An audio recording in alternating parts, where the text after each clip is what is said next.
Hey everybody, welcome back to the last episode of our conversation about getting better as a leader. We started this whole conversation looking at the reality that leaders are needed more now in our society than ever. Leadership makes a difference in the community. It makes a difference in our world. It makes a difference in businesses and families. And we're helping you get better. And most importantly, our big vision is to help you become the kind of leader that the people on your team want to follow. There is a difference between being a leader that people have to follow and being a leader that people want to follow. So we're going to wrap up our conversation. We're going to look at two more practical ideas that will help you get the ball down the field in your local leadership context. I'm excited about these two ideas because for me personally, they have made a massive difference in my ability to improve my growth over the long haul. So idea number 5 is this. It's to carve out space for growth. It seems pretty obvious, doesn't it? You're like, yeah, thank you for telling me to carve out space for growth. But when we get busy, our growth as a leader usually is the thing that gets pushed to the side. You have too much to do, too many things to accomplish, lots of appointments, objectives, and that part of your role, which is you improving, gets pushed to the side. I'm talking about reading books, listening to podcasts. Thank you for listening, by the way. Having conversations with mentors, finding somebody who can coach you and encourage you as a leader. All of these play into your improvement, but if it's not on the calendar, it's not going to happen. So I want to encourage you to find time to make it a top priority, to put it in your calendar and say, this is the time where I'm going to get better as a leader. One thing I've been experimenting with that has really helped me is actually coaching myself. Now that seems a little bit kind of a funny idea, but I'll put an hour on my calendar where I'll take several big problems that I'm wrestling through as a leader and I'll develop some action steps, maybe even some ways of thinking. So I did this actually yesterday. I took my journal out and I said, okay, what are the top 5 to 6 problems that I'm facing right now? I feel stuck in a couple areas. And I just went one by one. And I asked myself some questions. I said, okay, self, how would you think about this if you were a better leader? And I actually really enjoyed that process because that space, call it window time, call it margin time, that space allowed me to get above the fray. It allowed me to get on the balcony of my life and my leadership, but it wouldn't have happened if it wasn't in my calendar. Because if it wasn't in my calendar, I would have been in meetings. I would have found myself answering emails. I would have found myself being drawn to lesser activities.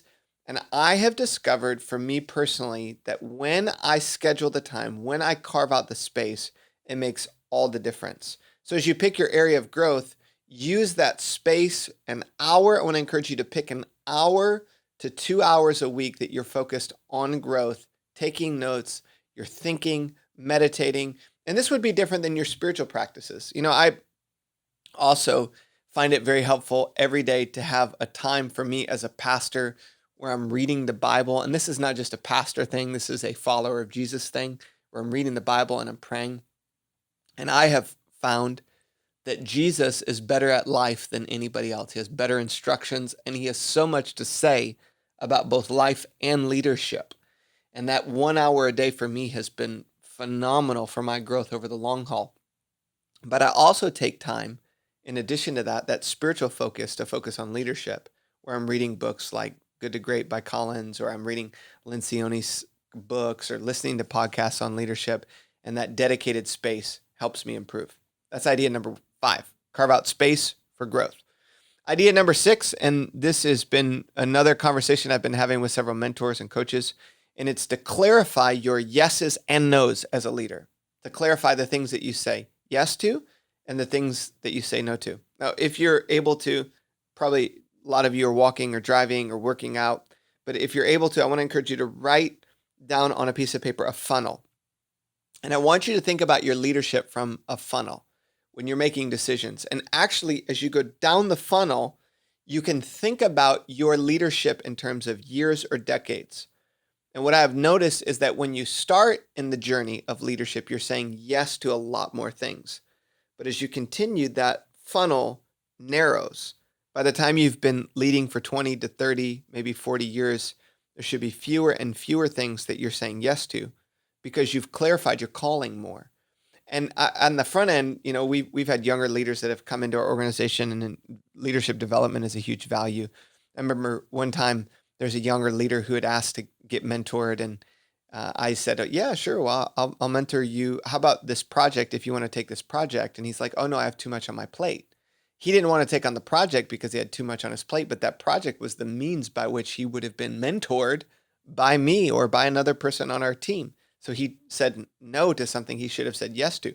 He was on the front end of the journey. So I have found it to be helpful to map out growth and to think of growth in terms of decades, to say, what are most people who are great leaders, what were they focused on in their 20s? What were they focused on in their 30s and 40s? And you can get in conversation. So, for example, somebody who's in their 60s who you really respect, say to them, when you were in your 20s, how were you approaching leadership? What were the things that you were saying yes to? What were the things that you're saying no to?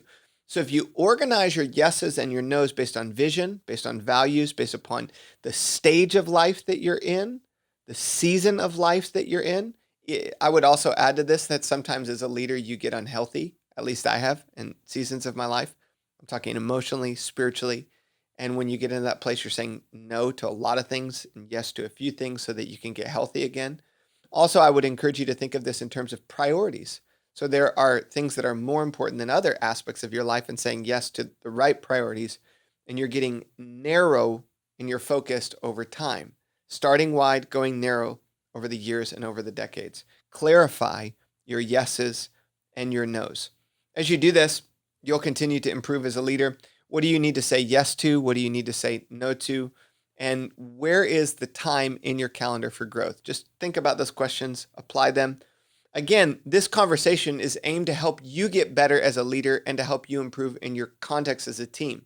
So we have found it very helpful as a staff in our church to have conversations around these subjects. So to take a podcast, download the show notes, listen to it. I want to encourage you, listen to the whole conversation, each episode, then come together and talk about it and apply it to your context. You'll get better, and the people on your team will get better.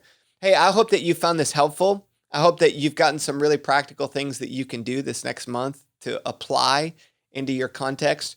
We're going to come back next month, and we're going to continue the conversation about getting better, but we're going to shift our focus, and we're going to talk about how do you get better as an organization. We have been saying this with our team. As you get bigger, it gets harder to get better. So you have to think differently about growth as the organization grows. You have to think differently about getting better as you get bigger. So I want to encourage you to tune back in next month. That'll be month 4. And we're going to talk about how do you get better as an organization, as a team. Thank you so much for listening. I want to encourage you to rate this, review it, share your comments, let us know what was helpful, and subscribe to it. As you subscribe to it, that will help us get the word out to more people, more leaders. Again, you've been listening to the Echo Leadership Podcast. This is Andy Wood. I've been your host, and I look forward to seeing you back here next month as we continue our conversation together.